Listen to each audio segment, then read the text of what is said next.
What are the dangers of TTIP? They're pretty extreme. In fact, Greenpeace a couple of days ago released 280 pages of internal documents on this so-called trade agreement, and they spell out details of what all of us should know. The so-called free trade agreements are not free trade agreements. In fact, to a large extent, they're not even trade agreements. These are investor right agreements.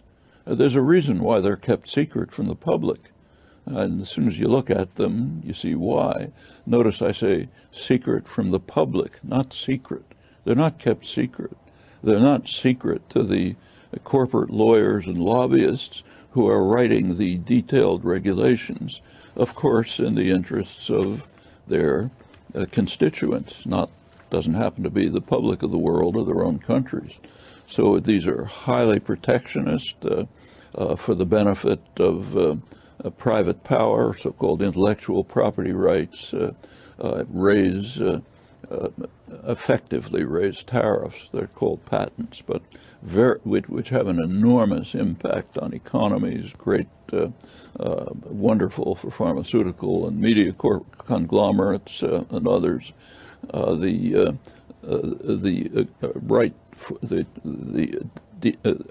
investors, corporations, are given the right to sue governments, something you and I can't do, but a corporation can, to sue governments for harming their potentially future profits.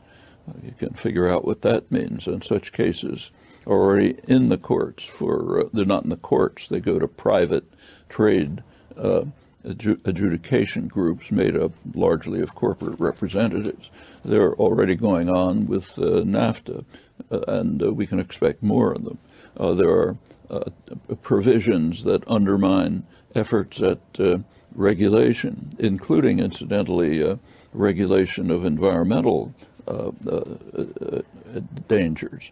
And rather strikingly, the phrase climate change does not appear in these 280 pages, which are illustrative of the whole structure. So these, they have almost no, I should say these agreements, so-called Pacific and Atlantic, have virtually no effect on tariffs. Tariffs are already quite low among the major trading partners. When you read the propaganda about it, it says, oh yeah, sure, Vietnam's going to have to lower its tariffs. Yeah, almost no effect on trade. The major trading partners already have agreements that have reduced tariffs very substantially. There are few exceptions, not many. So these are we should disabuse ourselves of the illusion that these are free trade agreements, anything but, and to a large extent, not even trade agreements. We have the experience of others, like NAFTA, many years of experience. So take, say, NAFTA. It has all of the aspects that I just described, but even more. Consider even what is called trade, interactions across the U.S.-Mexico border. They've increased substantially since NAFTA. So economists will tell you trade has greatly increased. But have a look at them. So, for example, suppose that General Motors produces parts in Indiana, sends them to Mexico for assembly, and sells the car in Los Angeles. That's called trade in both directions, but it's not. It's interactions internal to a command economy.